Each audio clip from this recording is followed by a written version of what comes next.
My name is Evelyn Carter, and I'm 75 years old. For the past 50 years, I've been a wife, a mother, a grandmother, and a caretaker. I've cooked thousands of meals, cleaned countless messes, and loved my family with everything I had. But today, standing in this lawyer's office, holding a will that could change everything, I finally understood a painful truth. Sometimes the people you love the most are the ones who hurt you the worst. Let me tell you about the moment that made it all worth it. The moment my entire family, the same people who had tried to take everything from me, dropped to their knees and begged for mercy. I was sitting in Mr. Harrison's office, the family lawyer, surrounded by my 3 children and their spouses. My son Marcus sat to my left, his wife Linda beside him, both wearing expensive clothes and looking impatient. My daughter Cheryl was on my right with her husband Robert, checking their phones like they had somewhere better to be. And across from me sat my youngest, my baby boy Jerome, with his wife Vanessa, both of them unable to meet my eyes. In my hands was my late husband's will. Thomas had died 3 months ago, and this was the official reading. But what nobody knew, what nobody could have guessed, was what Thomas had written in that will, and what I was about to do with the power it gave me. "Mrs. Carter," Mr. Harrison said gently, "are you ready to proceed?" I looked at each of my children's faces. They were all trying to look sad, trying to pretend they were here to mourn their father. But I could see the greed in their eyes. They were waiting to hear how much money they would get, waiting to divide up everything Thomas and I had built over 50 years of marriage. They had no idea what was coming. "Before we read the will," I said slowly, my voice steady, "I want to say something to all of you." Marcus sighed loudly. "Mama, can we just get this over with? Some of us have places to be." "Places to be," I repeated softly. "Your father is barely cold in his grave, and you have places to be." Linda touched Marcus's arm. "What your mother means is—" "I know what my mother means," Marcus snapped. Then he turned to me with fake sweetness in his voice. "I'm sorry, Mama. Please say what you need to say." I looked down at the will in my hands, feeling its weight. This piece of paper held so much power, so much truth, so much justice. "Do you remember," I began, "3 years ago when your father had his first stroke?" The room went quiet. Nobody answered. "I asked each of you to help me take care of him, to visit him, to spend time with him while he recovered. Do you remember what you said?" Still silence. "Marcus, you said you were too busy with work. Cheryl, you said your children needed you more. Jerome, you said it was too hard to see him like that." My voice cracked, but I pushed on. "So I took care of him myself, all day, every day for 3 years, feeding him, bathing him, changing him, loving him, while you all went on with your lives." "Mama, that's not fair," Cheryl started. "Fair?" I felt anger rising in my chest. "You want to talk about fair? Let me tell you what happened 2 months before your father died. Let me tell you what you all did to me." I stood up, the will still clutched in my hands, and I looked each of them in the eye. "You tried to have me declared mentally incompetent. You tried to take control of all our assets. You tried to put me in a nursing home so you could sell the house your father and I bought 50 years ago, the house where we raised you, the house filled with our memories." Tears were streaming down my face now. "You tried to take everything from me while your father was dying. Everything." Marcus stood up angrily. "We were trying to help you. You couldn't handle taking care of Dad anymore. You were falling apart." "I was grieving," I shouted back. "I was watching the love of my life slip away, and instead of helping me, instead of supporting me, you tried to steal everything we worked for." "This is ridiculous," Linda said, standing up. "Marcus, we don't have to listen to this." "Sit down," Mr. Harrison said firmly. It was the first time the lawyer had spoken since I started talking. "All of you, sit down. Mrs. Carter has the floor, and you will listen to what she has to say." They sat down, but I could see the anger on their faces. They weren't sorry. They weren't ashamed. They were just annoyed that I was wasting their time. "Now," I said, my voice cold and calm, "we're going to read the will. And after we do, every single one of you is going to understand exactly what you lost when you betrayed me." I handed the will to Mr. Harrison. My hands were shaking, but my voice was strong. "Read it," I commanded. "Read every word." Mr. Harrison adjusted his glasses and began. I, Thomas Robert Carter, being of sound mind and body, do hereby declare this to be my last will and testament. As he read, I watched my children's faces. At first, they were bored, waiting for the part about money. But then, as Mr. Harrison continued, their expressions began to change. Confusion, then shock, then horror. Wait, Marcus interrupted. Wait, that can't be right. Read that part again. Mr. Harrison cleared his throat and repeated. To my wife, Evelyn Marie Carter, I leave the entirety of my estate, all properties, all bank accounts, all investments, all possessions, with full authority to distribute or withhold as she sees fit. I trust her completely to make decisions regarding our children's inheritance based on how they have treated her during my illness and after my death. The room exploded. What? Cheryl screamed. That's not legal, he can't do that. He absolutely can, Mr. Harrison said calmly, and he did.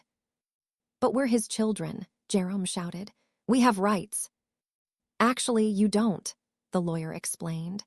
Your father had every right to leave his estate to whomever he chose, and he chose your mother, completely and entirely. They all turned to me, their faces twisted with rage and disbelief. Mama, Marcus said, his voice shaking, you can't do this, we're family. I smiled, a sad, tired smile. Now you want to talk about family, now you remember that word. That's when it happened. That's when they realized what they had lost, what their greed had cost them. One by one, they dropped to their knees. Linda was first, tears streaming down her face. Evelyn, please, we're sorry. We were wrong. Please give us another chance. Then Cheryl and Robert both crying. Mama, we made a mistake. We were scared about money, about the future. Please forgive us. Finally, Jerome and Vanessa both sobbing. We're so sorry, Mama. We should have been there for you. Please, please don't do this. I looked down at all of them, on their knees, begging for mercy. Begging for the money they thought they deserved just because they were born. And for the first time in 3 months, I felt something that wasn't grief or pain or anger. I felt power. Get up, I said quietly. All of you get up. They slowly stood, hope flickering in their eyes. They thought I was going to forgive them. They thought I was going to give them what they wanted. They had no idea what I had planned. We're not done here, I said. Not even close. Before anyone gets anything from your father's estate, you're all going to hear the whole story. You're going to understand exactly what you did to me. And then, and only then, will I decide what each of you deserves. What do you mean, the whole story? Marcus asked nervously. I sat back down, and Mr. Harrison handed me a folder. A thick folder full of documents, photos, and evidence.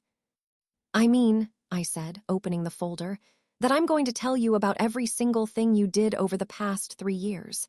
Every betrayal, every lie, every cruel moment. And you're going to sit there and listen to all of it. Mama, please, Cheryl started. Sit down, I shouted, and they all flinched. I had never yelled at them like that before, never. They sat. This story begins 3 years ago, I said, on the day your father had his first stroke. But really, it begins much earlier than that. It begins with how I raised you, what I taught you, and where I went wrong. But let me take you back to the real beginning. Let me tell you about Thomas and me, and about the life we built together. I met Thomas Carter when I was 22 years old. I was working as a secretary at a small insurance company, and he came in one day to file a claim. He was 25, tall and handsome, with the kindest eyes I'd ever seen. He asked me out right there in the office, in front of my boss and everyone. I said yes without even thinking about it. We got married 6 months later in a small church ceremony. We didn't have much money. Thomas was working construction, and I was still at the insurance company, but we had love, so much love. Over the next 10 years, we had 3 children. Marcus came first, then Cheryl 2 years later, then Jerome 3 years after that. Each time I had to quit my job to stay home with the Bobbies. Money was tight, but we managed. Thomas worked 2 jobs sometimes, coming home exhausted, but he never complained. He said taking care of his family was his purpose. We saved every penny we could. We bought a small house in a decent neighborhood. We made sure our children had clothes and food and toys.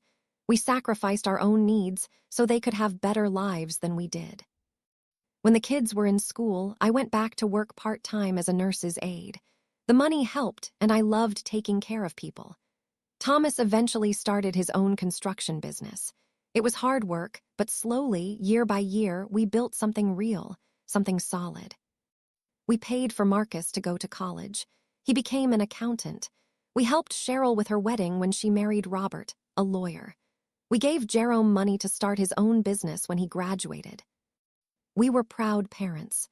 We thought we had raised our children right, to be kind, to be grateful, to take care of family. We were wrong. The first sign of trouble came about 5 years ago, before Thomas got sick. Marcus and Linda came over for Sunday dinner, which we had every week back then. Over dessert, Marcus started talking about our house. "You know, Mom and Dad," he said casually, "this house is getting pretty old. Have you thought about selling it and moving into something smaller, something easier to maintain?" I looked at Thomas, confused. "Why would we do that? We love this house." "But it's so much space for just 2 people," Linda added. "And it's worth quite a bit now. You could sell it, downsize, and have money left over for retirement." "We don't need money for retirement," Thomas said firmly. "I've been saving for 40 years. We're fine." Marcus exchanged a look with Linda. "Well, if you ever change your mind, just let us know. We'd be happy to help you find a good real estate agent." We didn't think much of it at the time. We thought they were just being helpful. But then Cheryl started too. She came over one afternoon with papers. "Mama, Robert and I have been talking. We think you and Daddy should set up a trust. Put all your assets in it, name us children as beneficiaries. It's better for tax purposes." "What are you talking about?" I asked. "I don't understand all that legal stuff." "That's okay," Cheryl said sweetly. "We'll handle everything. You just need to sign here." She pointed to a line on the document. I called Thomas into the room. He looked at the papers and frowned. "This isn't a trust," he said slowly. "This would give you and your siblings power of attorney over our finances." Cheryl's face went red. "No, Daddy, you're misreading it." "I'm not misreading anything," Thomas said, his voice hard. "You're trying to get control of our money. Why?" "We're trying to help you," Cheryl insisted. "You're getting older. You might need someone to manage things for you soon." "We're 68 years old," I said quietly. "We're not senile. We can manage our own money." Cheryl left angry that day. She didn't come to Sunday dinner for a month. Then Jerome started talking about the business. "Dad," he said one evening, "your construction company is doing really well. Have you thought about retiring? I could take it over, keep it in the family." Thomas smiled. "That's a nice thought, son, but I'm not ready to retire yet. I enjoy the work." "But you're almost 70, Jerome pressed. "Don't you want to relax, enjoy your golden years?" "I am enjoying them," Thomas said. "Working keeps me young." Jerome's wife, Vanessa, spoke up. "What Jerome means is, it would be a shame if something happened to you and the business had to be sold to strangers. If Jerome was running it now, it would stay in the family no matter what." I felt a chill run down my spine. "Nothing is going to happen to your father," I said. But something did happen. 3 years ago, on a Tuesday morning, I found Thomas on the kitchen floor. He'd had a massive stroke. I called 911 and they rushed him to the hospital. The doctors said he would survive, but he would need extensive care and rehabilitation. I called all 3 of my children from the hospital. I told them their father had had a stroke, that I needed help, that I was scared. Marcus said he would come by the hospital after work. He arrived at 9 p.m., stayed for 10 minutes, and left saying he had an early meeting the next day. Cheryl said she would visit on the weekend. She came on Sunday, stayed for half an hour, cried a little, and then left saying her kids needed her at home. Jerome said the hospital scared him, that he couldn't handle seeing his father like that. He didn't come at all. Thomas was in the hospital for 6 weeks. During that entire time, I was there every single day, from morning until night. I held his hand when he cried because he couldn't speak clearly anymore. I helped him with physical therapy. I fed him when his hands were too weak to hold a spoon. My children visited a total of maybe 10 times combined. And each time they came, they didn't ask how I was doing. They didn't offer to help. They asked about the business, about the house, about the money. When Thomas finally came home, he needed round-the-clock care.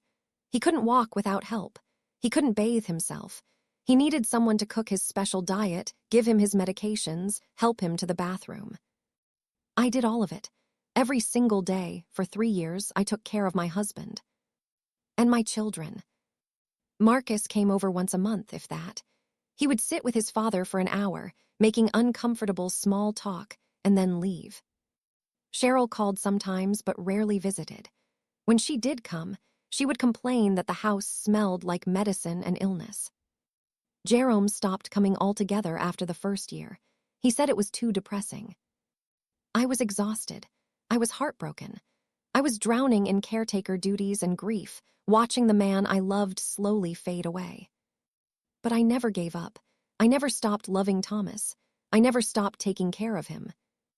And then, 2 months before Thomas died, my children did something I never thought they would do. They tried to destroy me. It started with a phone call from a social worker. She said she'd received a complaint from concerned family members about an elderly woman who was neglecting her sick husband and showing signs of dementia. I was stunned. Dementia? I don't have dementia. Who filed this complaint? She wouldn't tell me, but I knew. I knew it was my children. Then a lawyer showed up at my door with papers. Marcus had filed a petition to have me declared mentally incompetent. He was asking the court to give him and his siblings control over all of Thomas's and my assets, claiming I was too unstable to manage them. I called Marcus, shaking with rage and disbelief. "How could you?" I screamed into the phone. "How could you do this to me?" "Mom, calm down," Marcus said in that condescending tone that made me want to throw the phone. "You're clearly not handling the stress well. You're forgetting things, getting confused." "I am not confused," I shouted.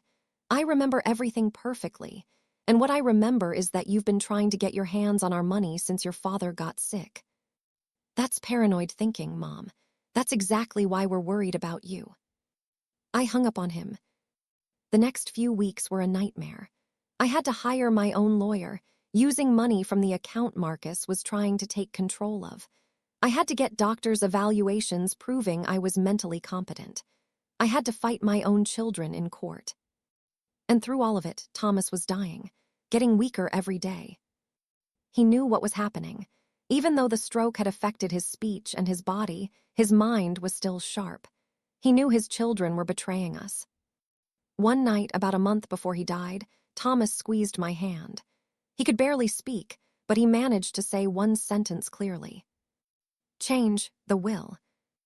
I understood.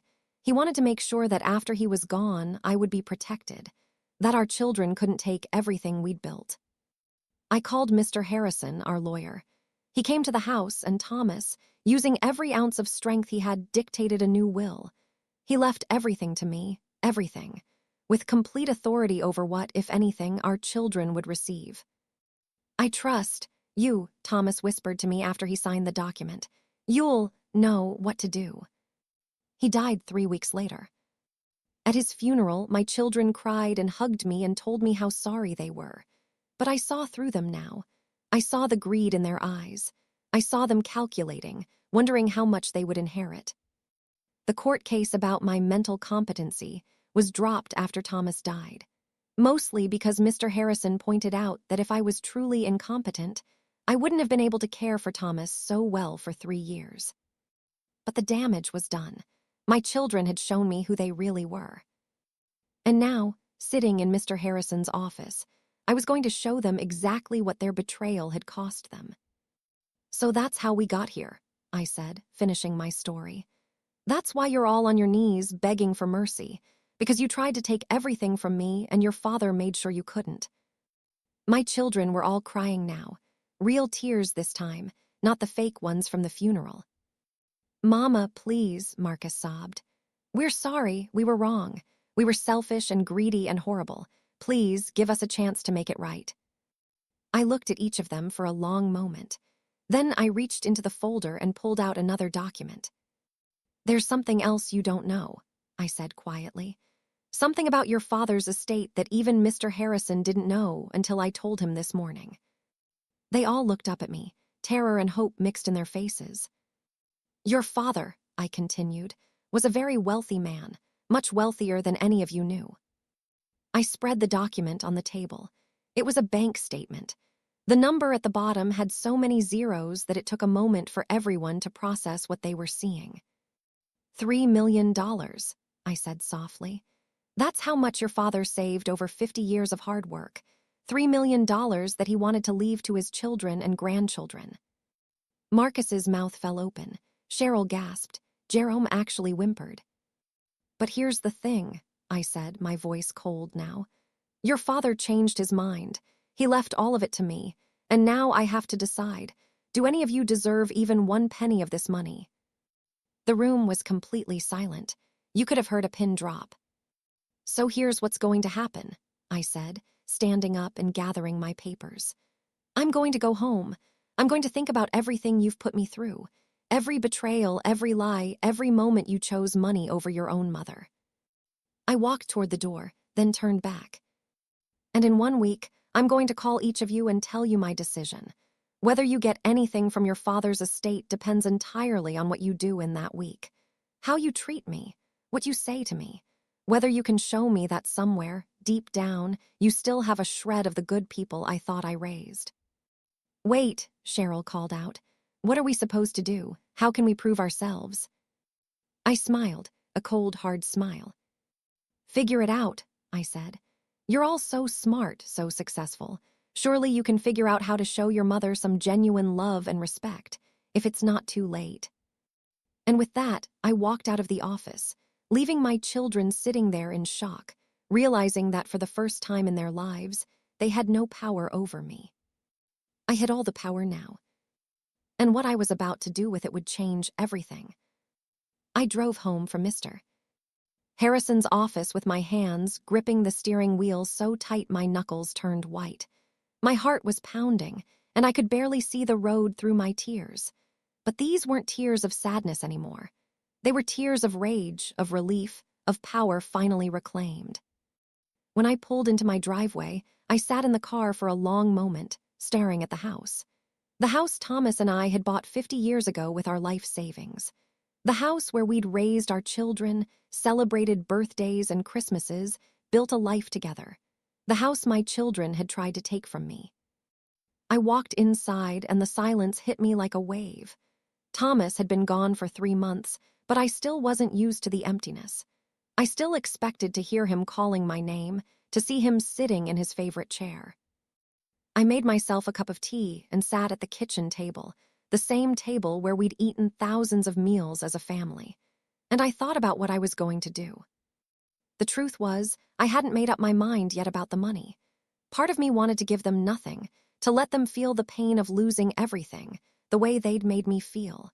But another part of me, the part that had raised them and loved them for decades, wondered if maybe they could change.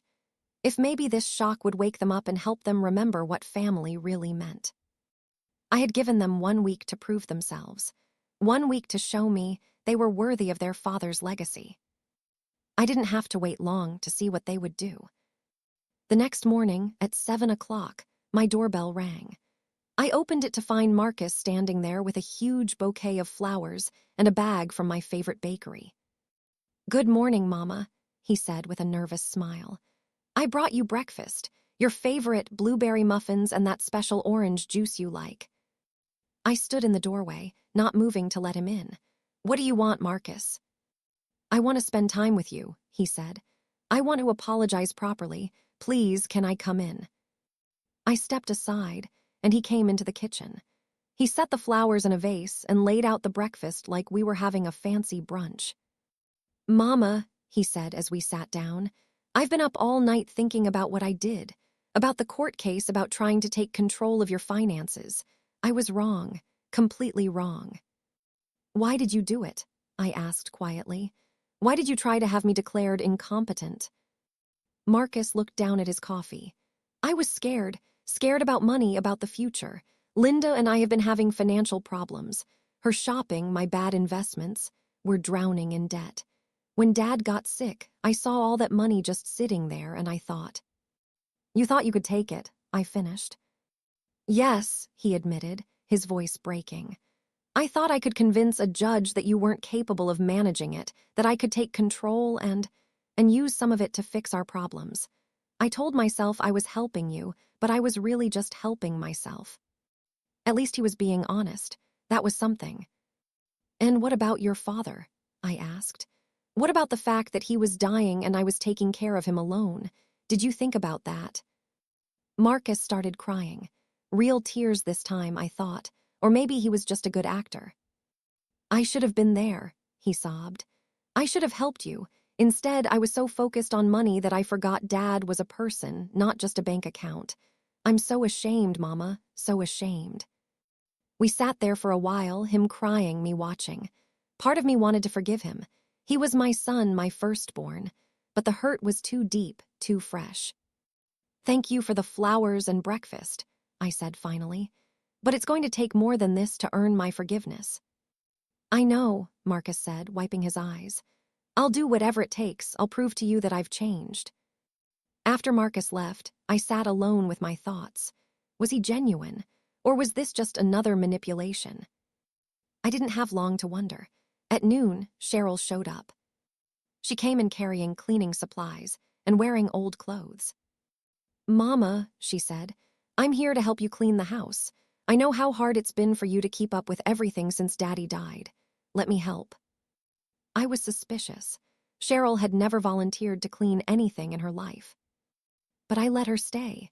For 3 hours, she scrubbed floors, washed windows, dusted shelves. She cleaned Thomas's room, the room I hadn't been able to bring myself to touch since he died. She carefully packed away his clothes, talking to me the whole time about memories of her father. I remember when I was 10 and I fell off my bike, she said, folding one of Thomas's shirts. I scraped my knee so bad, and Daddy carried me all the way home. He sat with me while you cleaned the wound, holding my hand, telling me jokes to make me stop crying. He loved you so much, I said softly. I know, and I threw that love away. Cheryl sat down on the bed, holding the shirt to her chest. Mama, I want to tell you the truth about why I tried to get you to sign those power of attorney papers. I already know why. You wanted control of our money. Yes, but there's more. She took a deep breath. Robert lost his job 6 months ago. He hasn't told anyone. He's too proud.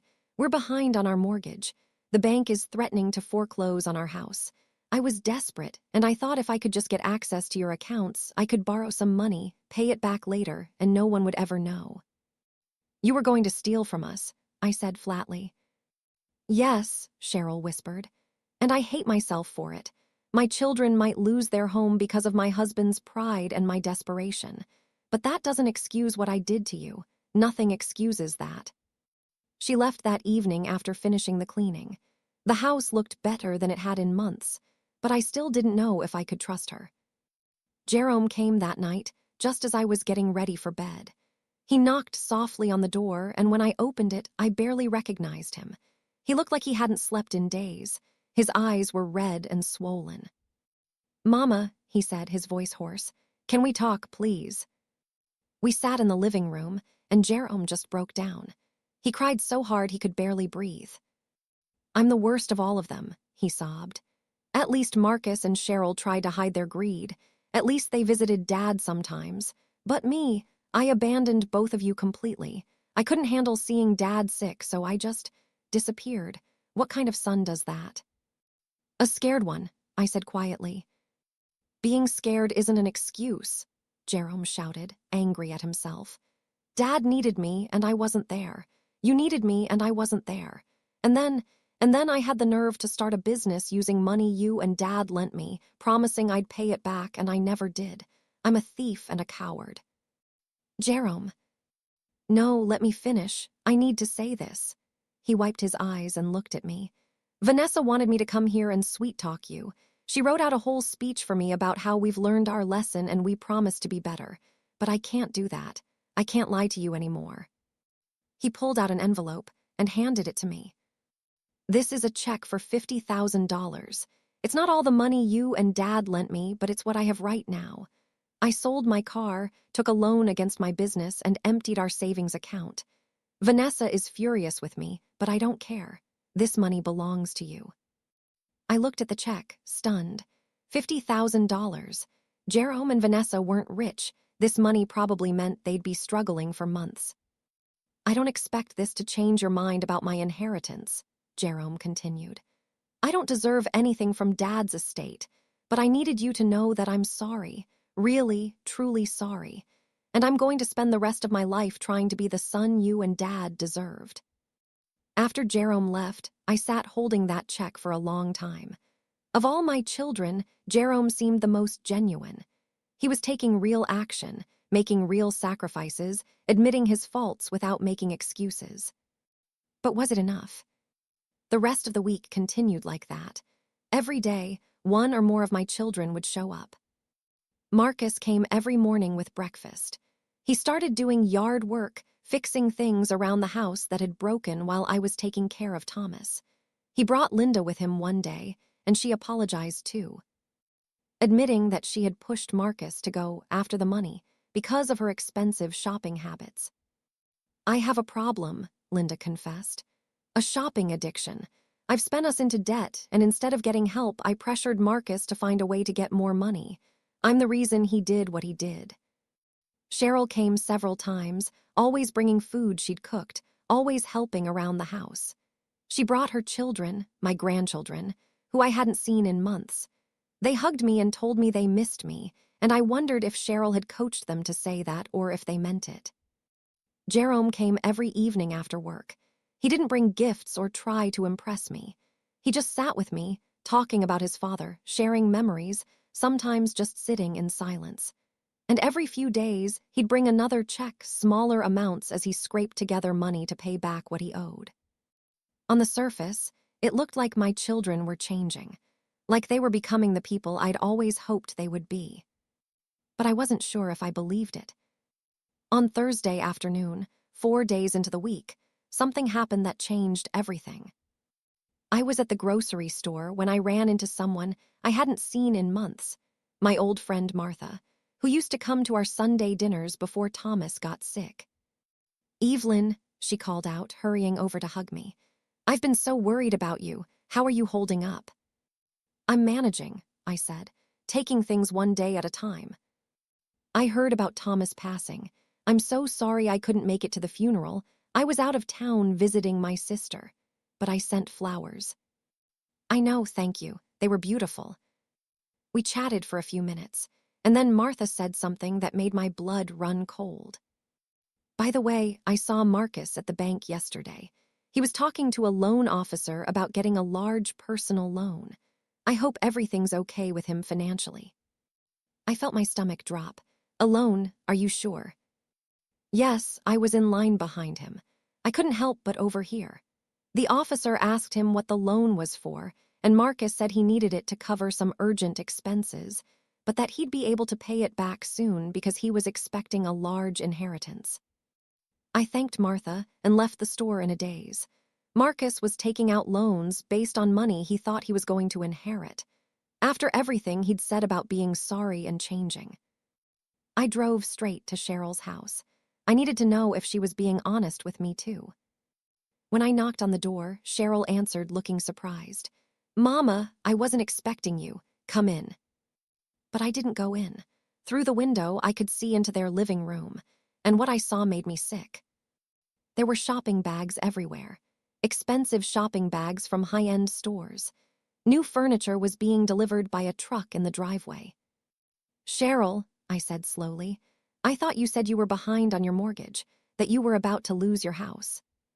Cheryl's face went pale. We were. Robert got a new job last week. Things are better now." "Then why didn't you tell me? Why did you let me think you were desperate?" She couldn't meet my eyes. I wanted you to understand why I did what I did, to feel sorry for me." "You manipulated me," I said, my voice shaking. "You lied to make yourself look more sympathetic." "Mama, please." How much of what you've told me this week was true? Any of it? Cheryl started crying, but I didn't care anymore. These were manipulative tears, crocodile tears. I'd seen enough of them over the past 3 years to recognize them. I drove home, my hands shaking with rage. I called Jerome. "Mama, what's wrong?" He answered immediately. "I need to know something, and I need you to tell me the truth. Did Vanessa really write out a speech for you to give me? Or was that just another lie to make yourself look more honest?" There was a long pause. "She did write a speech, but I didn't use it. Everything I said to you was true." "And the money you've been paying back, where did it really come from?" Another pause. "I told you, I sold my car, took a loan." "Jerome, please, don't lie to me anymore. I can't take any more lies." I heard him sigh deeply. "Okay, the truth is, Vanessa and I have been planning to divorce for the past year. The money I gave you was from our joint savings account. Vanessa doesn't know I took it yet. When she finds out, she's going to be furious." "So you're using your divorce settlement to pay me back?" "It's still my money," Jerome said defensively. "Half of it is mine, and you deserve to be paid back." "But you made it sound like you were sacrificing everything." "I am sacrificing my marriage," Jerome shouted. "Vanessa is going to leave me over this, Mama. I chose you over her. Doesn't that count for something?" I hung up on him. I sat in my kitchen, surrounded by the flowers Marcus had brought, eating the food Cheryl had cooked, holding the checks Jerome had given me. All of it was lies. All of it was manipulation. Even the parts that seemed genuine were twisted with ulterior motives and half-truths. My children hadn't changed at all. They were just better actors than I'd given them credit for.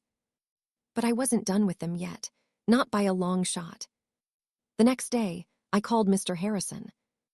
"I need you to set up another meeting," I said, "for Saturday, with all 3 of my children and their spouses. Tell them it's time for me to announce my decision about the inheritance." "Are you sure you're ready, Evelyn?" he asked gently. "I'm sure, and I need you to prepare some additional documents for me. Special documents that will teach my children a lesson they'll never forget." "What kind of documents?" I told him my plan. There was a long silence on the other end of the phone. "Evelyn," Mr. Harrison said finally, that's brilliant, and also possibly the most ruthless thing I've heard in 30 years of practicing law." "They deserve it," I said coldly. "After everything they've done, they deserve exactly what they're going to get. I'll have everything ready by Saturday." That night, I barely slept. I kept thinking about the meeting, about what I was going to say, about how my children would react. They thought they knew me. They thought I was a soft, forgiving old woman who would eventually give in and give them their money. They had no idea who I really was. They had no idea what I was capable of when pushed too far. Saturday morning arrived. I dressed in my best black suit, the one I'd worn to Thomas's funeral. I put on the pearl necklace he'd given me for our 50th anniversary. I did my makeup carefully, making sure I looked strong and composed. I was ready for war. When I arrived at Mr. Harrison's office, all 3 of my children were already there with their spouses. They looked nervous but hopeful.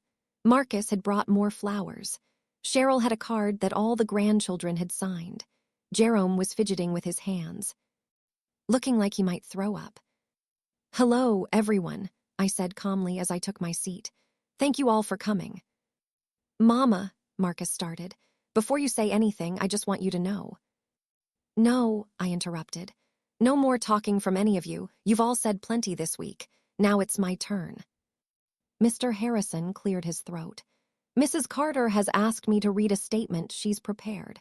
After that, she'll announce her decision regarding the distribution of your father's estate."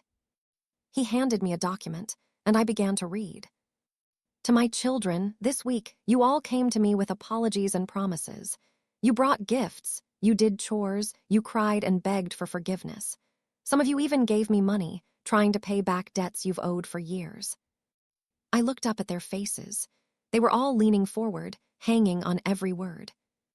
"I want you to know that I saw through every single one of you." The hope in their eyes started to fade. Marcus, you're taking out loans based on an inheritance you haven't received yet. Cheryl, you lied about your financial problems to gain my sympathy. Jerome, you're using your divorce settlement to make yourself look noble.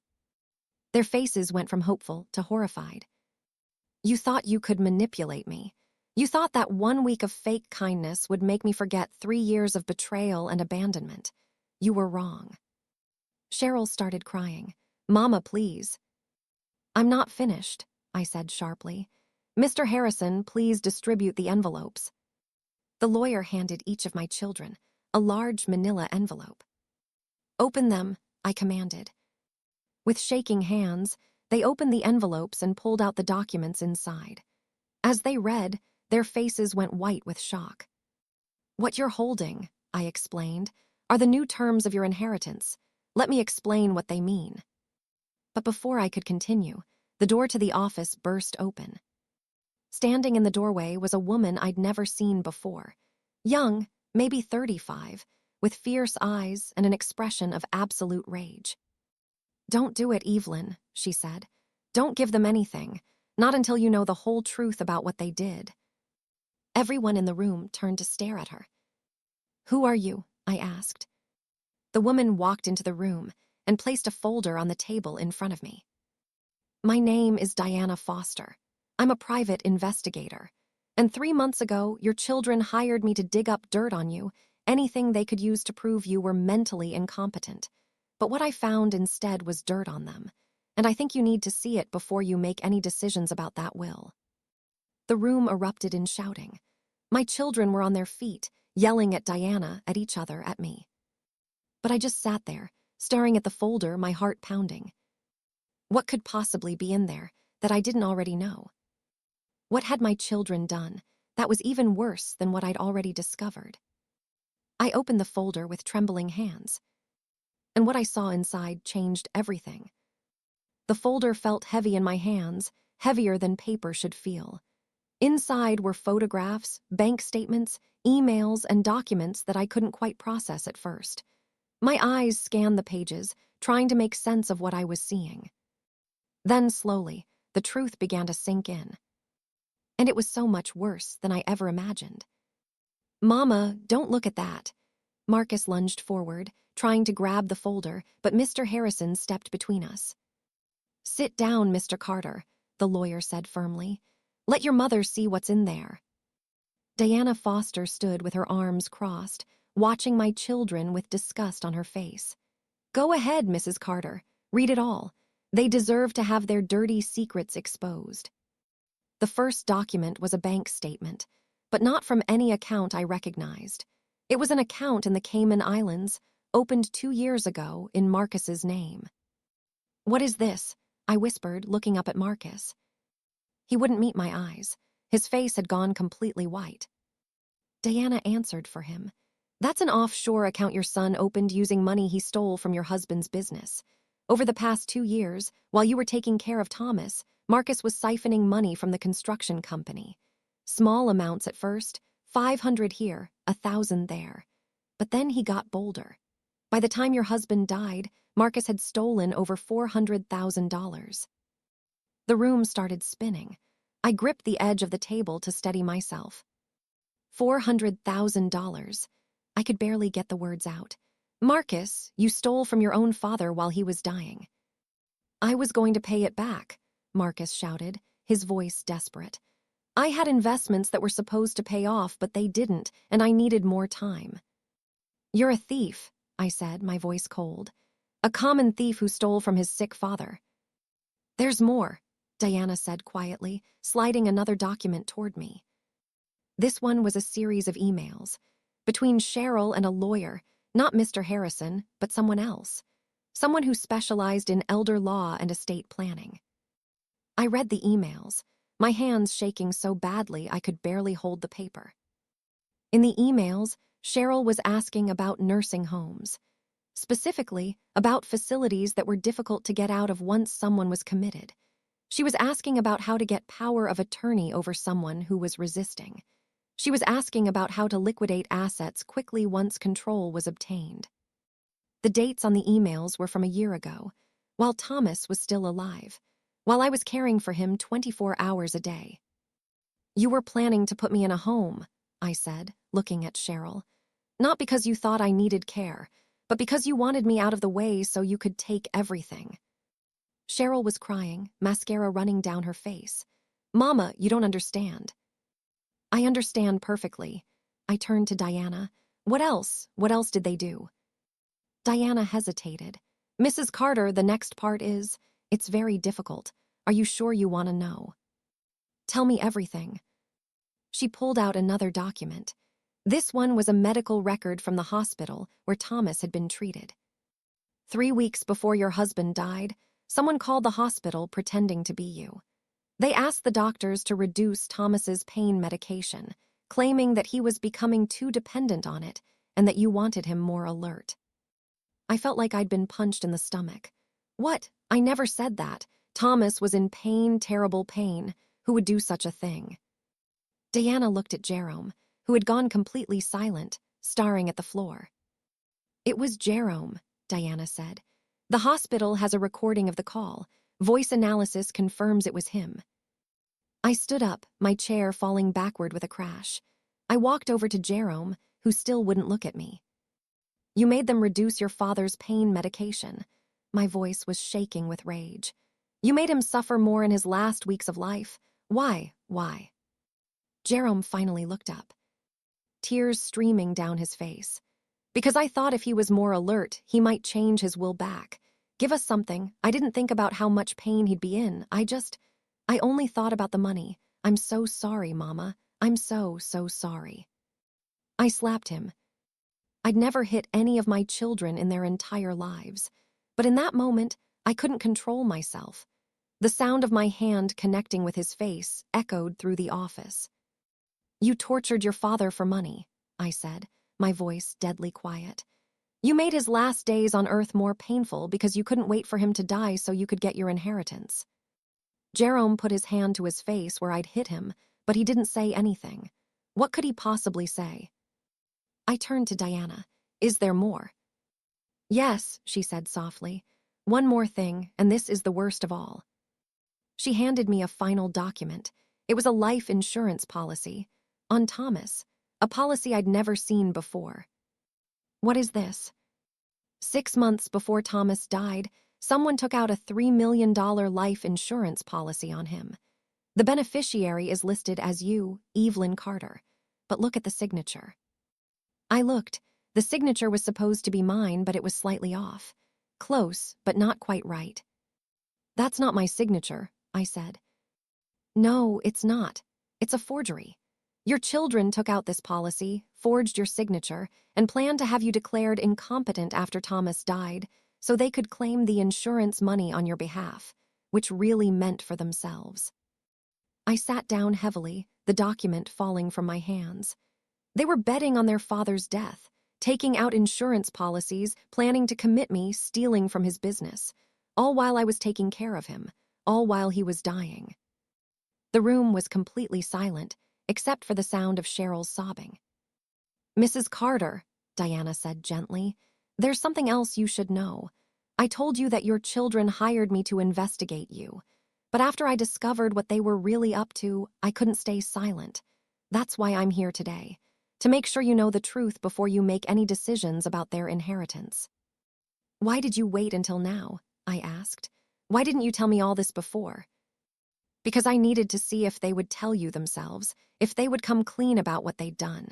I watched them all week, following them, listening, and not one of them told you the whole truth. They were still lying, still manipulating, still hoping they could fool you into giving them the money. I looked at my 3 children, Marcus, Cheryl, and Jerome. The Bobbies I had carried, birthed, nursed. The children I had raised, taught, loved with every fiber of my being. And all I felt was disgust. Get out, I said quietly. Mama, please, Marcus started. Get out, I screamed, standing up. All of you, get out of this office. Get out of my sight. I never want to see any of you again. You don't mean that, Cheryl sobbed. We're your children. You stopped being my children the day you decided money was more important than family. The day you chose greed over love. The day you made your father suffer for your own gain. I was shaking with rage, with grief, with a pain so deep I thought it might kill me. You're not my children anymore. You're strangers, monsters, and I want nothing to do with any of you. Linda, Marcus's wife, stood up. Now wait just a minute. You can't cut them off completely. They have families, children of their own to think about. They're children, I turned on her. You mean my grandchildren, the ones I haven't seen in months because you were all too busy plotting how to steal from me. Those children. We brought them to visit you this week, Cheryl protested. As props, I shouted. As tools to manipulate me. Did you think I couldn't see through that? Robert, Cheryl's husband, stepped forward. Evelyn, you need to calm down. You're clearly very upset and you're not thinking rationally. Don't you dare tell me to calm down, I said, my voice dangerously low. Don't you dare suggest I'm being irrational. I am being perfectly rational. For the first time in 3 years, I'm seeing my family clearly for what they really are. Mr. Harrison cleared his throat. Mrs. Carter, perhaps we should take a break. Give everyone time to cool down. No, I said firmly. No breaks, we're finishing this now. I picked up the envelopes I'd given to my children earlier, the ones they'd dropped when Diana burst in. You didn't get a chance to read these fully. Let me explain what they say. I took a deep breath, trying to steady myself. Each of these documents outlines the conditions under which you would receive your inheritance from your father's estate. I had planned to make you work for it, to prove yourselves over time, to show genuine change. But now, after seeing what's in this folder, I'm changing my decision. They all looked up at me with hope in their eyes. Pathetic, desperate hope. Marcus, I said, looking at my oldest son, you will receive nothing, not 1 penny, and I'm reporting you to the police for embezzlement. You'll be lucky if you don't end up in prison. Marcus's mouth fell open. Mama, no, please. Cheryl, I continued, you will also receive nothing. Furthermore, I'm putting a restraining order on you. You are not to come within 500 feet of me or my home. If you do, I'll have you arrested. Mama, my children, Cheryl wailed. They need to see their grandmother. They should have thought of that before they let their mother try to institutionalize me. And you should have thought of them before you decided money was more important than integrity. I turned to Jerome, my youngest, my baby boy, the one who had caused his father pain in his final days. Jerome, I said, and my voice broke. You hurt your father, you made him suffer. There is no forgiveness for that. There is no coming back from that. You will get nothing from his estate. And I hope, every day for the rest of your life, you remember what you did. I hope the guilt eats you alive.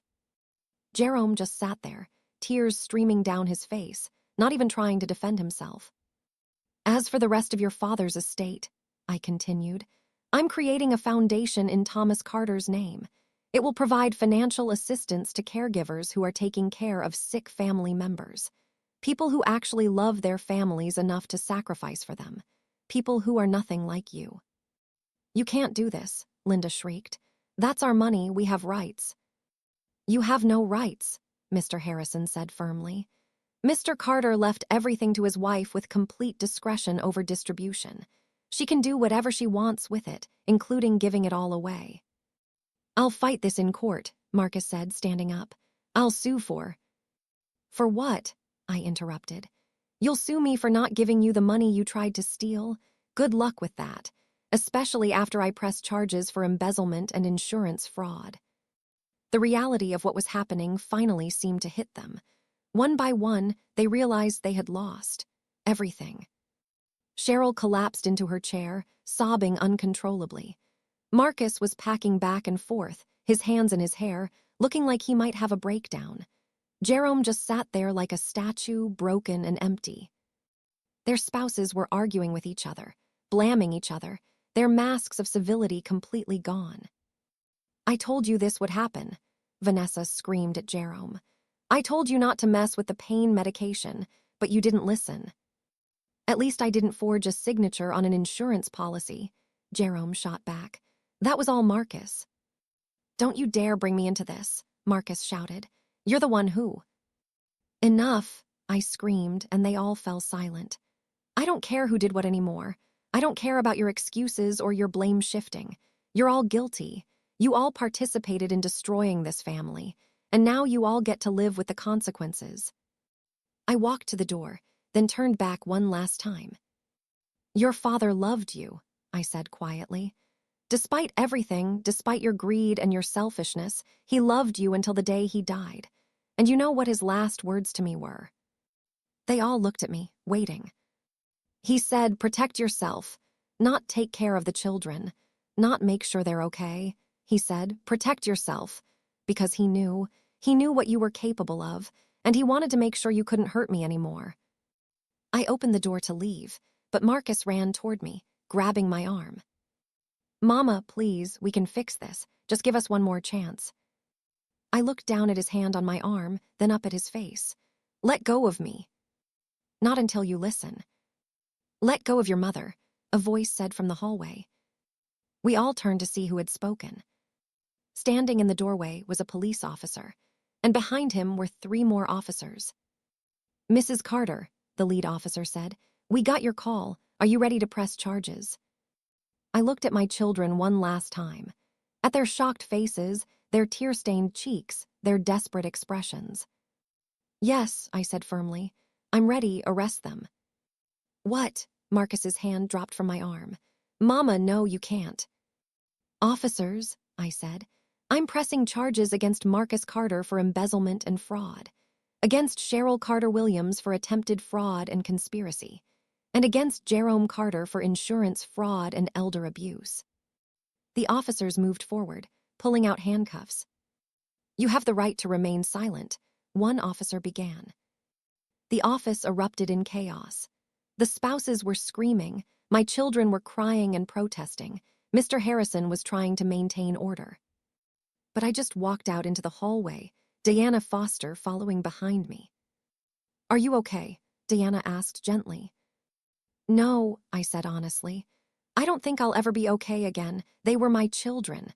I gave birth to them, raised them, loved them, and they destroyed me." "You're stronger than you think," Diana said. "What you just did took incredible courage." It didn't feel like courage. It felt like survival. We walked out of the building together.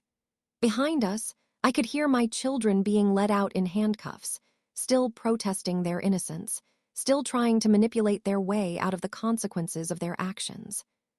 I got into my car and drove home in a daze. When I pulled into my driveway, I just sat there for a long time, staring at the house. The house where I'd raised my family. The house where we'd celebrated holidays and birthdays. The house where Thomas and I had built a life together. It felt empty now, not just because Thomas was gone, but because the family I thought I had never really existed. It was all an illusion, a lie I'd told myself because I wanted to believe my children were good people. I went inside and made myself a cup of tea. I sat at the kitchen table. The same table where we'd eaten thousands of meals together as a family. And for the first time since Thomas died, I let myself really cry. Not quiet tears or silent grief, but deep, racking sobs that came from the very core of my being. I cried for Thomas, who had worked so hard to provide for our family only to have his children betray him. I cried for the years I'd wasted believing my children were people they weren't. I cried for my grandchildren, who would grow up knowing their parents had been arrested because of their greed. But mostly, I cried for myself. For the woman I used to be, the mother who loved unconditionally, who always saw the best in her children, who would have done anything for her family. That woman was gone. She had died in that lawyer's office, along with any hope of family reconciliation. I don't know how long I sat there crying. Hours, maybe, but eventually the tears stopped, and I was left with an empty, hollow feeling where my heart used to be. My phone rang. I looked at the screen.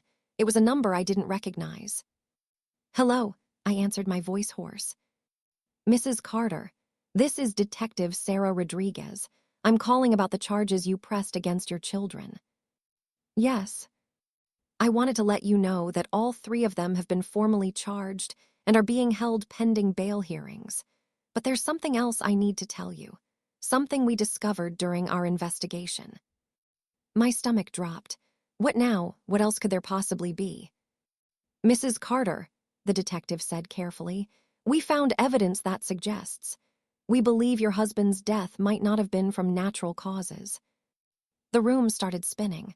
I couldn't breathe. "What are you saying?" I whispered.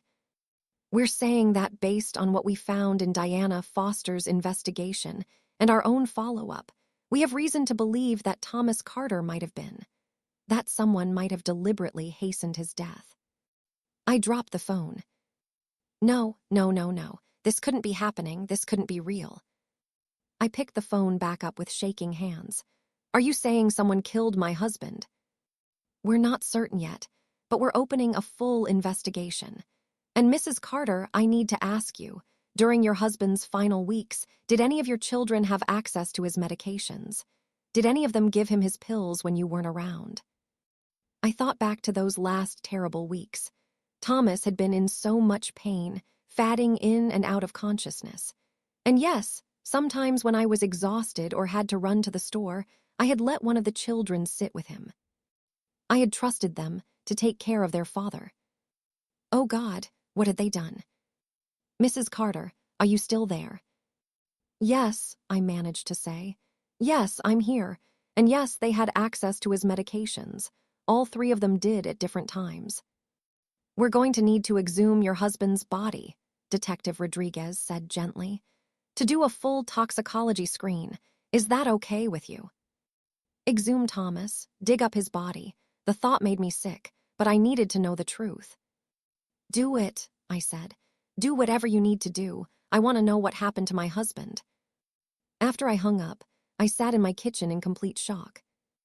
Had my children killed their father? Had they actually murdered him to get their inheritance faster? I looked around the empty house, and suddenly I felt very afraid. If they were capable of murder, what else might they do? What if they came after me next? That night, I couldn't sleep at all. Every sound made me jump. Every shadow looked like someone trying to break in. I kept my phone next to me, ready to call 911 if I heard anything suspicious. But the house stayed quiet, empty, haunted by memories and the terrible possibility that my children had murdered their father. The next morning, Detective Rodriguez called again. "Mrs. Carter, I need you to come down to the station. We have some results from our preliminary investigation, and there's something you need to see." My hands were shaking as I drove to the police station. What were they going to tell me? That my children were murderers? That I had been living under the same roof as killers while Thomas slowly died? Detective Rodriguez met me in a small conference room. She was a woman in her 40s with kind eyes but a serious expression. "Mrs. Carter, please sit down." I sat, gripping the edge of the table to steady myself. "We've been going through your husband's medical records very carefully," she began, "and we've found something disturbing. In the last month of his life, Thomas was prescribed a very specific dose of pain medication. But the amount in his system, according to the records from his final hospital visit before he died, was significantly lower than it should have been." "Lower?" I asked. "I don't understand. Jerome called to reduce his medication, but that was weeks before he died." "That's the thing," Detective Rodriguez said. "The hospital did reduce it temporarily after that call, but then his doctor put him back on the full dose because Thomas was in too much pain. Yet somehow, the amount in his system remained low, which means someone was keeping his medication from him even after the doctor increased it again." I felt sick. "Who?" "That's what we're trying to determine, but there's more." She slid a document across the table. "This is a toxicology report from your husband's final days. It shows traces of a sedative that was not prescribed to him. A sedative that, when combined with his other medications, could have caused respiratory failure." The room was spinning. "Are you saying someone poisoned him?" "We're saying someone gave him medication he wasn't supposed to have. Whether it was intentional murder or negligent homicide, we're still investigating. But Mrs. Carter, we need to know. Who had access to your husband's medications in his final days?" I closed my eyes, thinking back. Those last few weeks were a blur of exhaustion and grief, but I remembered. "Marcus came to visit 3 days before Thomas died," I said slowly.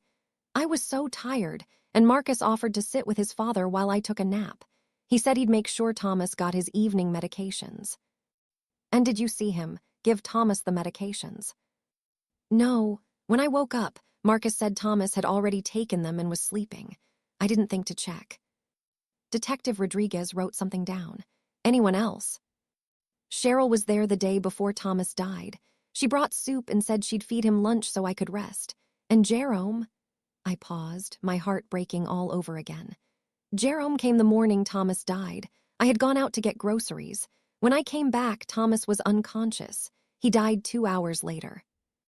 Mrs. Carter, we're going to need to do that exhumation we discussed. And we're going to question your children extensively. But I need to warn you, this case is going to get very complicated. Even if we find evidence that someone gave Thomas inappropriate medication, proving intent to kill is extremely difficult. I don't care how difficult it is, I said, my voice strong despite the tears streaming down my face. If one of my children killed their father, I want them to pay for it. I want justice for Thomas. Over the next 2 weeks, my life became a nightmare. The story hit the news. Elderly woman's children arrested for fraud, under investigation for possible murder. Reporters camped outside my house. My phone rang constantly with people I hadn't talked to in years, suddenly wanting to know if I was okay. The exhumation happened. Thomas's body was examined by forensic experts, and finally, the results came back. Detective Rodriguez called me to the station again. Mrs. Carter, we have conclusive evidence now. The toxicology report shows that in the 72 hours before your husband's death, he was given a sedative called zolpidem, a sleeping pill, in doses much higher than would be safe for someone in his condition. Combined with his pain medications and his weakened state, it essentially caused his body to shut down. So he was murdered, I whispered. Yes, we believe so. Who did it? Which one of them? Detective Rodriguez pulled out her phone and showed me a video. We recovered this from Marcus's phone. He forgot to delete it from his cloud storage. She pressed play. The video showed Marcus in what looked like my kitchen. He was talking to someone off camera. The angle suggested someone else was holding the phone. Are you sure about this? Marcus's voice said. We agreed, didn't we? That was Cheryl's voice. We can't wait anymore. The old man could linger for months, and Mama is never going to let us near the money while he's alive. But actually doing it, Marcus sounded hesitant. Look, we're not killing him, Jerome's voice came in. We're just helping nature along. He's dying anyway. This just speeds it up. And once he's gone, we move on Mama, get her declared incompetent, and we finally get what we deserve. My hand flew to my mouth. All 3 of them. All 3 of my children had conspired to murder their father. The video continued. I watched in horror as Jerome explained how he would distract me, get me out of the house. Cheryl would give Thomas the pills, crushing them into his food. And Marcus would make sure I was too exhausted and emotional to notice anything wrong. 3 days, Jerome said in the video. We give him the pills for 3 days and he'll just slip away. Everyone will think it was natural. No one will question it. The video ended. I sat there in complete shock. My children, the Bobbies I had carried in my womb, nursed at my breast, raised and loved, had murdered their father in cold blood. We have them, Mrs. Carter, Detective Rodriguez said gently. All 3 of them are being charged with first-degree murder. They're going to prison for a very long time.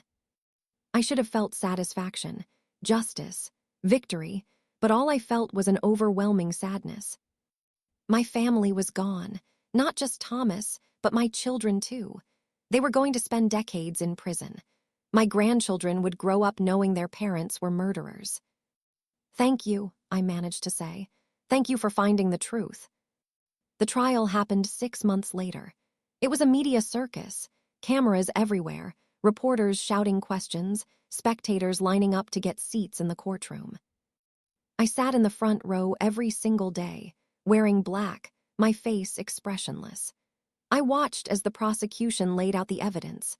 The video, the financial records showing their debts and desperation, the testimony from Diana Foster about their plans to institutionalize me, the toxicology reports proving Thomas was poisoned. Marcus, Cheryl, and Jerome sat at the defense table, wearing orange jumpsuits, looking smaller and older than I'd ever seen them. Their lawyers tried everything, claiming the video was taken out of context, suggesting Thomas had taken the pills himself accidentally, arguing that there wasn't enough evidence to prove intent. But the jury didn't believe them. When it came time for me to testify, I walked to the stand with my head held high. The prosecutor asked me to describe my relationship with my children, what had happened in Thomas's final days, how I felt about their betrayal. I told the truth, all of it, about the years of caregiving while they abandoned us, about their attempts to steal our money and put me in a home, about finding Thomas dead and believing it was natural until the police investigation revealed the horrible truth. "Mrs. Carter," the prosecutor said gently, "do you believe your children killed your husband for his money?" I looked directly at Marcus, Cheryl, and Jerome. They wouldn't meet my eyes. "Yes," I said clearly. "I believe they murdered their father because they valued money more than his life, more than family, more than everything I tried to teach them about love and loyalty and compassion." The defense attorneys tried to shake my testimony during cross-examination, suggesting I was a bitter old woman seeking revenge, that I was making accusations because I was angry about the inheritance disputes. But I stayed calm, I stayed strong, and I told the truth. After 6 weeks of testimony, the jury deliberated for only 4 hours. Guilty on all counts, all 3 of my children. The judge scheduled sentencing for the following month. On the day of sentencing, the courtroom was packed again. This time, my children's spouses were there with the grandchildren, my grandchildren, who I hadn't seen since before the arrest. The judge asked if anyone wanted to make a statement before he pronounced sentence. Marcus's lawyer stood up. "Your Honor, my client would like to address the court." Marcus stood up slowly, still in his orange jumpsuit, and turned to face me. "Mama," he said, his voice breaking, "I know you'll never forgive me. I know I don't deserve forgiveness, but I need you to know that I never meant for Dad to die. We just wanted him to sleep more, to be less aware, so we could take care of business. But the pills, we gave him too much. And when we realized what was happening, it was too late." "So you admit you killed him," I said flatly. "Yes," Marcus whispered. "We killed him, and I'll spend the rest of my life wishing I could take it back." Cheryl stood next. "Mama, I'm so sorry. I was desperate about money, scared about losing everything, and I made terrible choices. But I loved Daddy. I did. And knowing I caused his death, it's destroying me." Finally, Jerome stood. He looked at me with red, swollen eyes. "Mama, you were right to slap me that day in the lawyer's office. You were right to hate me. I hurt Dad when he was helpless and dying, and then I helped kill him. There's no excuse for that. There's no coming back from that. I deserve whatever punishment I get." The judge banged his gavel. "The defendants will face the bench." My 3 children stood in a row before the judge. "Marcus Carter," the judge began, "you are sentenced to 25 years to life in prison for first-degree murder, with an additional 5 years for fraud and embezzlement." Marcus's knees buckled. His lawyer had to hold him up. "Cheryl Carter Williams, you are sentenced to 25 years to life in prison for first-degree murder and conspiracy to commit fraud." Cheryl screamed and collapsed. The bailiffs had to help her back to her feet. "Jerome Carter, you are sentenced to 25 years to life in prison for first-degree murder and elder abuse." Jerome just stood there, tears streaming down his face, accepting his fate. As they were led away in chains, all 3 of them turned to look at me one last time. And that's when it happened. That's when they truly begged for mercy. "Mama, please," Marcus cried out. "Please tell them you forgive us. Please don't let us go to prison." "Mama, we're your children," Cheryl sobbed. "We're your bobbies. You can't let them do this to us." "Please, Mama," Jerome begged. "Please help us. We'll do anything, anything." The whole courtroom was silent, everyone watching to see what I would do. I stood up slowly and walked toward them. The bailiffs tensed, ready to stop me if I got too close. I looked at each of my children, really looked at them. And I saw not the Bobbies I had raised, not the adults they should have become, but the monsters their greed had turned them into. "You asked me to have mercy on you," I said quietly. "The way you had mercy on your father when you poisoned him. The way you had mercy on me when you tried to steal everything I had." "Mama, please," Marcus started. "No," I said firmly. "You made your choices. You chose money over love, greed over family, murder over compassion.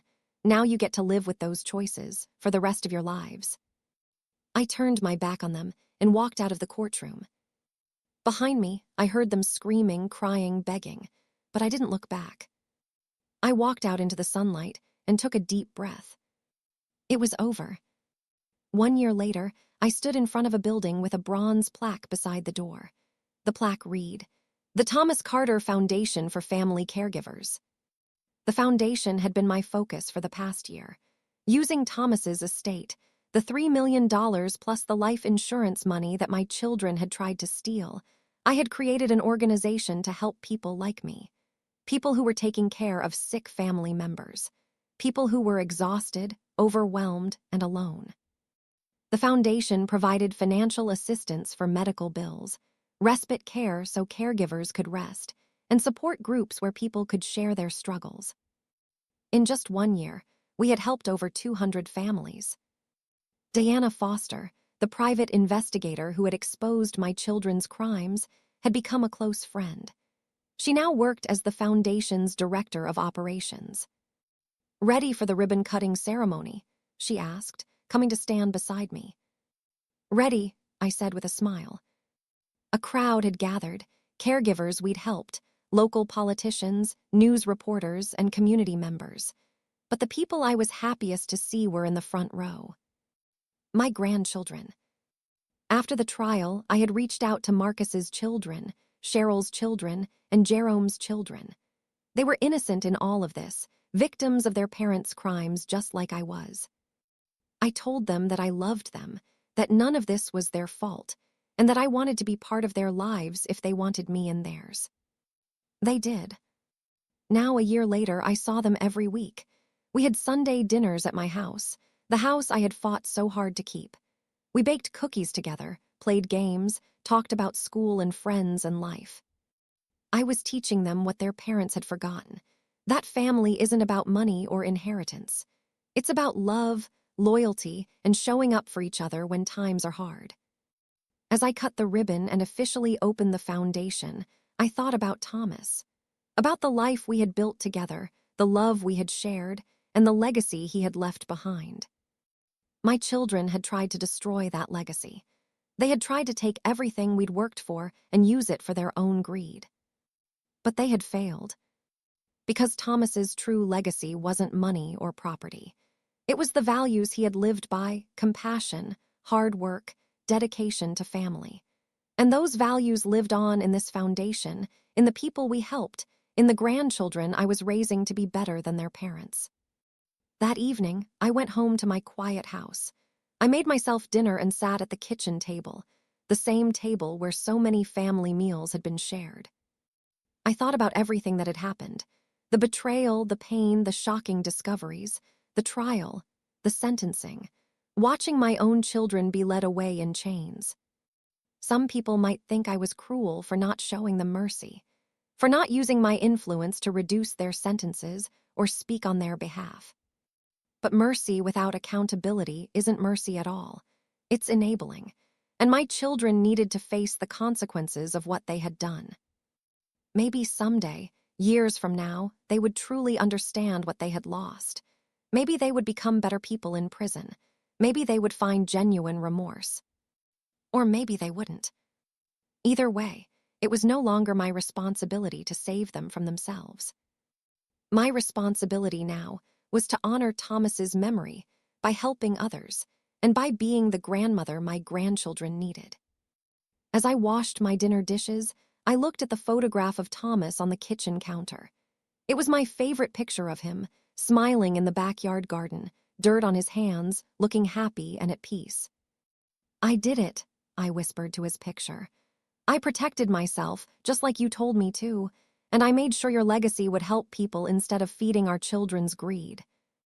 I could almost hear his voice responding. I'm proud of you, Evelyn, so proud. That night I slept peacefully for the first time in years. No nightmares, no fear, no grief weighing me down. Because I had finally found something I thought I'd lost forever when Thomas died. Peace. My entire family had tried to take everything from me.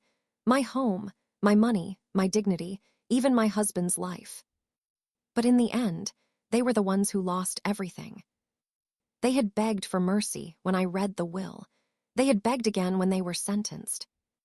But mercy isn't about letting people escape their consequences. Real mercy is about letting people learn from their mistakes, even when those lessons are painful. My children had years ahead of them to learn those lessons. And I had years ahead of me to live the life Thomas and I had worked so hard to build. A life of purpose, love, and helping others. In the end, that was the greatest victory of all.